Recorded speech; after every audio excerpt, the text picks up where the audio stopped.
Et salut à toi les internets, nous sommes le 24 novembre déjà et voici la revue d'écran du jour. Je suis Denis Verloès et on va parler pendant quelques minutes d'actualité tech, mobile et parfois un peu média. Et on commence tout de suite avec la relation de similitude qu'entretiennent les newsletters, le nouveau média qui a été à la mode, et les podcasts. En effet, il existe un podcast anglophone que vous voyez à l'écran qui s'appelle Media Voices, qui prend tout un numéro pour étudier les bonnes pratiques à la fois des newsletters et des podcasts. À l'heure où Facebook ferme son service bulletin et où Elon Musk n'est pas tout à fait sûr, ni très clair d'ailleurs, avec l'avenir qu'il réserve au service Revue, qui est aussi un système de newsletter à la Substack, qu'il avait racheté, enfin que en tout cas Twitter avait racheté au début de la pandémie. On n'est pas trop sûr s'il va le fermer ou pas, ou le garder pour Twitter Blue, c'est pas très clair. Le podcast Media Voices prend tout un numéro pour étudier la relation de similitude qu'il y a entre les deux. Je cite: la relation directe que les auditeurs de podcast et les abonnés à la newsletter entretiennent avec le média de leur choix va bien au-delà, dans les deux cas, de la plupart des autres formats de contenu. En tout cas, au moins dans l'espace numérique, explique l'un des intervenants. Similaires dans les méthodes, ils sont tous les deux opt-in, sont à la demande, c'est-à-dire que c'est l'utilisateur qui va le chercher et qui choisit une espèce de relation d'abonnement qu'on retrouve en général dans les médias papier. Et ils s'entretiennent, s'auto-entretiennent par un effet de communauté, un effet de récurrence et une sympathie pour la personne qui le produit. Dans l'ensemble, il semble que le podcast Media Voices arrive à la conclusion que les newsletters, qui ont été longtemps un média négligé et puis un petit court temps hypé, tout le monde voulait le faire et voulait créer sa newsletter média, est arrivé à peu près à maturité chez les éditeurs. Le battage médiatique s'étant estompé, on peut revenir à une attitude plus réaliste, et c'est ce qui est en train de se produire avec des newsletters qui commencent à tirer leur épingle du jeu, et même en France des sociétés qui se lancent sur le concept. On aura l'occasion, je pense, je vais essayer d'interviewer des gens qui font ça, des newsletters vraiment très françaises et dédiées à l'actu, parce qu'il y en a plusieurs qui sont en cours, il y en a certaines qui vont être lancées, et ce sera intéressant de faire un panel. Si vous participez de l'une de ces initiatives, n'hésitez pas à me contacter, ce serait chouette qu'on puisse se faire un peu plus d'interactivité. On continue avec, vous savez que Twitter est un peu dans la tourmente actuellement, ou alors t'as dormi pendant 15 jours, je sais pas comment ça se passe chez toi, mais voilà. Dans le tourment actuel qui secoue Twitter, c'est d'ailleurs amusant de se rendre compte, et je l'évoquais hier, que nous sommes tous des consommateurs volatiles, et que chaque service qui se présente en outsider, c'est-à-dire qui vient débundler, comme on dit, c'est-à-dire qui vient déconstruire la proposition de service de Twitter pour en récupérer des bouts, eh ben, s'agrège à la fois une communauté et à la fois des gens parfois bien différents, et aucun ne se positionne véritablement en successeur de Twitter, mais chacun vient chercher dans Twitter ce qui peut être intéressant. Du coup, moi je m'amuse à lire mes contacts professionnels qui sont en train de redoubler de posts sur LinkedIn parce qu'ils n'osent pas trop. Il y a un peu de gêne actuellement à poster sur Twitter, on sait pas trop s'il faut y rester, en partir, tester d'autres choses, rester, enfin c'est pas très clair. Et ça m'amuse de les voir poster sur LinkedIn pour évoquer juste leur sujet professionnel ou ceux qui valorisent leur capacité à se positionner en spécialiste, tandis que Mastodon est en train d'accueillir tous les geeks qui étaient en fait les mêmes qui étaient là au lancement de Twitter en 2007, et c'est drôle de les voir redécouvrir l'esprit de coterie un peu potache de l'époque de 2007, et cette impression, sans doute fausse, de défricher tout un univers à la machette. Tumblr et Hive, qui sont deux applications dont l'une était déjà connue en 2015, l'autre vient de naître, sont les deux services qui bénéficient actuellement le plus des tourments de Twitter et de l'apparent attentisme, pour pas dire autre chose, de Instagram sur le sujet, qui pourrait facilement récupérer, je pense, une base installée plus grande et des nouveaux usages, mais n'a pas l'air de bouger. Est-ce que c'est lié au tourment actuel qui secoue Facebook ou à une volonté de ne pas marcher sur les plates-bandes de l'actualité en temps réel? Je ne sais pas. Mais c'est vrai que du coup on a deux services là, Tumblr et Hive, qui sont en train de se développer et d'attirer un peu l'attention médiatique. Les deux services, le second d'ailleurs, Hive, vient de passer le 1 million de téléchargements, tente cette espèce de mix un peu étrange entre le message court de Twitter et le post visuel à la Instagram. Hive va même plus loin dans le crossover en rendant vraiment quasi palpable la partie qu'il a piochée, que l'application a pioché dans l'univers Instagram, celui de la grille de photos, la possibilité de mettre en avant des images, et la partie qu'il a héritée de Twitter, à savoir le fil d'actu avec des messages courts, la possibilité de suivre un fil, des gens, etc. Je ne suis pas persuadé d'ailleurs que le service Hive, qui est monté a priori par une étudiante de 24 ans et par un ami développeur, arrivent à tenir plus d'une semaine si un géant se mettait à les piller. Hein. Il y a plein de cas.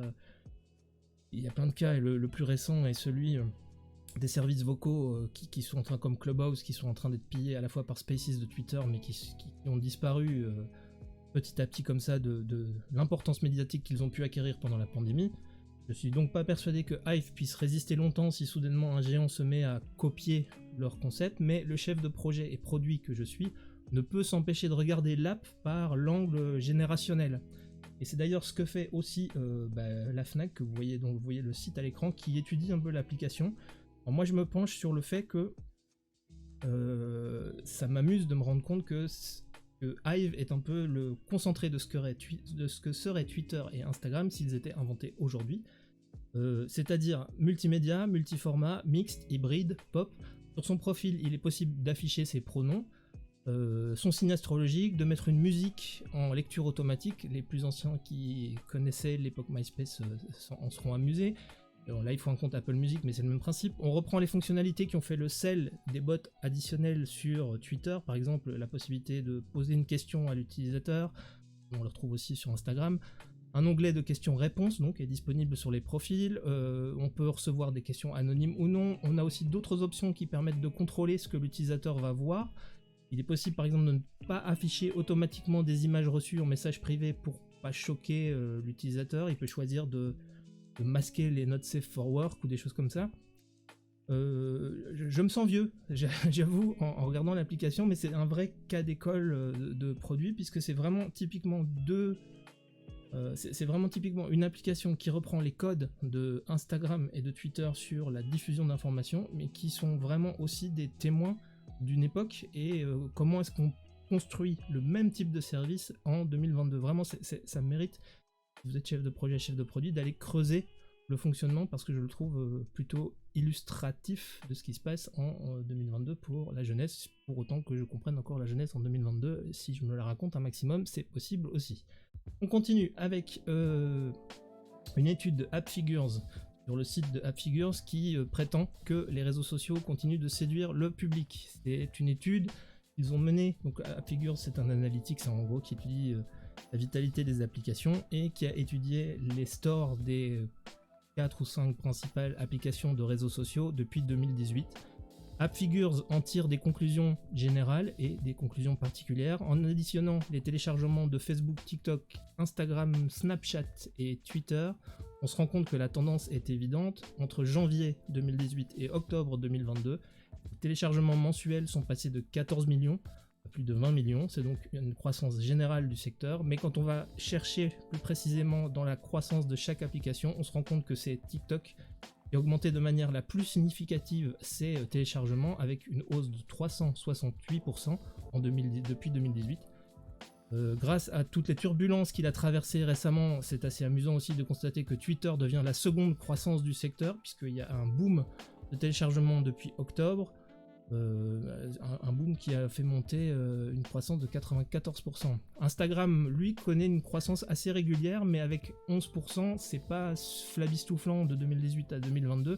Facebook et Snapchat, eux, ont vu des téléchargements chuter, et c'est d'ailleurs presque étrange, quand on voit ce qu'on vient de dire sur Hive et Tumblr par exemple, que Snapchat ne se soit jamais positionné ou n'ait jamais été pris dans la réflexion commune et collective comme un successeur de Twitter, alors que technologiquement l'outil est prêt et pourrait faire office d'alternative.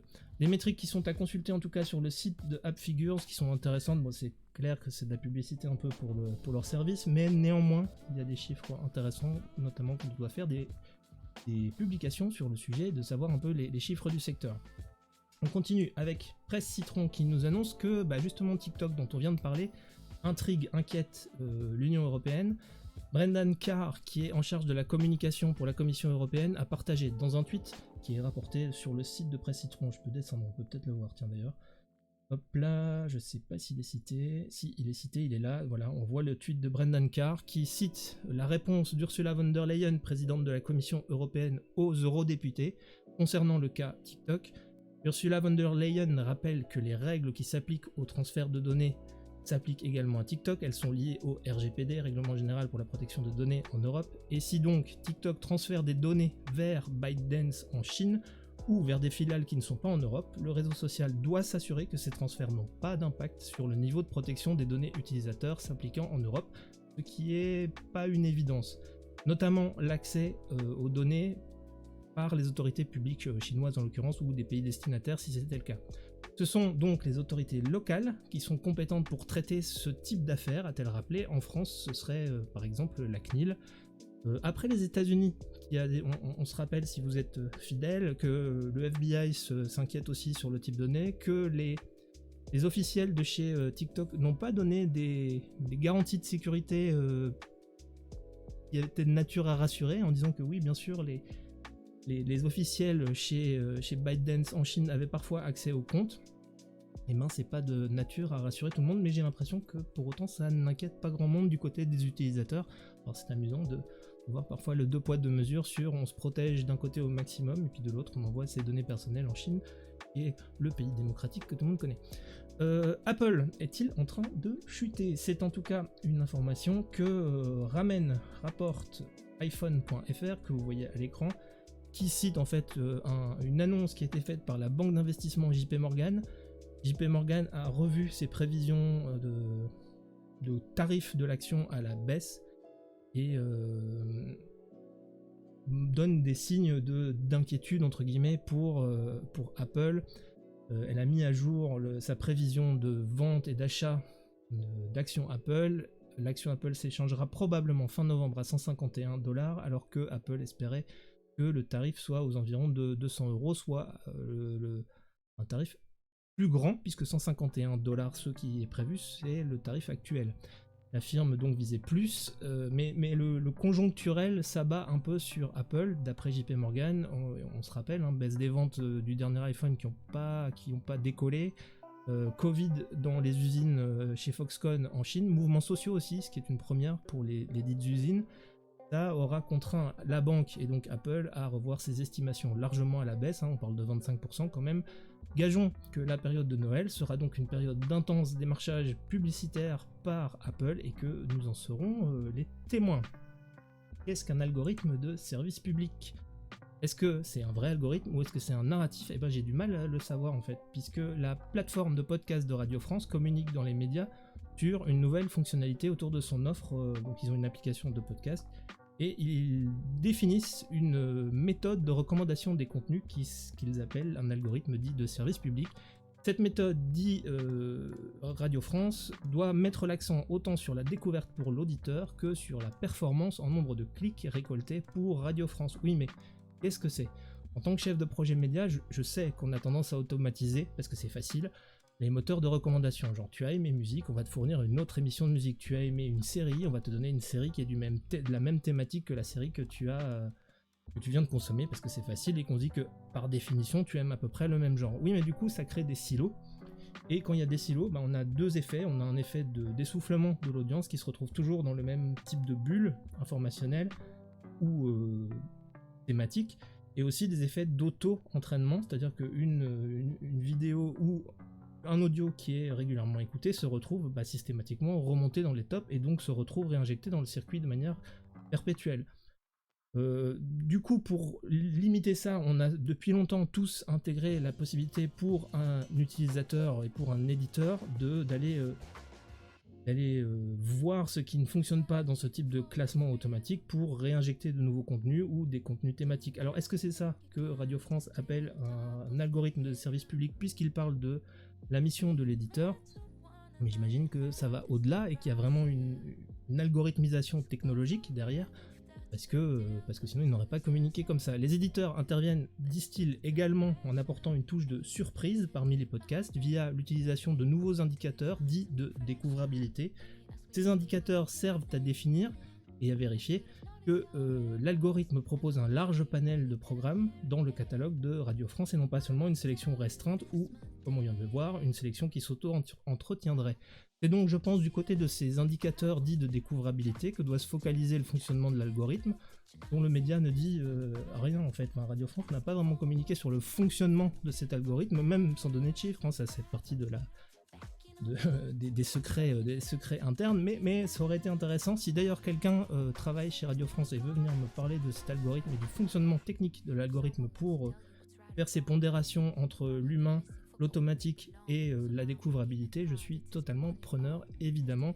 Je m'étonne quant à moi, par contre, que c'est en 2022 qu'on communique sur ce sujet, alors que moi j'ai souvenir, mais ça remonte maintenant, de Bruno Patino, je pense, quand il était encore chez Arte, qui avait lancé une application VOD chez Arte, dont on vantait la recommandation entièrement automatisée sur base de sélection de goût, de programmes préférés par l'utilisateur, et ça proposait toute une série par algorithme de contenus similaires. Une application qui n'a pas tenu d'ailleurs très longtemps, preuve que l'être humain, l'éditeur, l'humain, a quand même un rôle super important dans l'éditorialisation des contenus et la mise en avant de contenus. Voilà, c'est environ tout pour aujourd'hui, les internets, c'est déjà pas mal. J'espère qu'aujourd'hui aussi, ce petit récap d'actualité tech, mobile et business t'aura appris au moins une chose et que tu en retiendras quelque chose et l'envie de cliquer sur un des liens qui sont proposés. Si c'est le cas, n'hésite pas en plus à revenir sur notre site internet écranmobile.fr, tu t'abonnes à notre fil Twitter écranmobile.fr où je mets toute l'actu que moi je repère. Il y a celle que tu entends ici, puis il y a toute une autre partie d'actu qui, moi, j'ai pas estimé nécessaire de mettre dans cette actu quotidienne. Tu peux aussi la retrouver sur Mastodon si tu n'es plus très twitterien. C'est le même nom, c'est écranmobile.fr. Tu peux retrouver sur la vidéo YouTube ce que je viens de te dire, ou en podcast ce que tu viens de voir. Pour le podcast, c'est facile, tu cherches l'effarouchement des étourneaux dans ta plateforme de podcast préférée. Et si jamais l'idée te traversait de soutenir cette initiative d'information régulière qui me prend un temps dingo, l'air de rien, et que tu voulais venir parler de nouveaux sujets que je n'aurais pas identifiés ou commenter des sujets que j'aurais mal évoqués dans cette revue de presse, n'hésite pas à venir rejoindre le Discord d'Écran Mobile. On essaiera de créer une communauté médias, mobile et tech pour enrichir notre capacité à être de meilleurs professionnels de fait. Bref, tu fais comme d'hab, tu lâches des pouces, tu envoies des likes et du love partout où c'est légal de le faire. Porte-toi bien les internets, c'était Denis Verloès pour Écran Mobile. À demain ou à bientôt.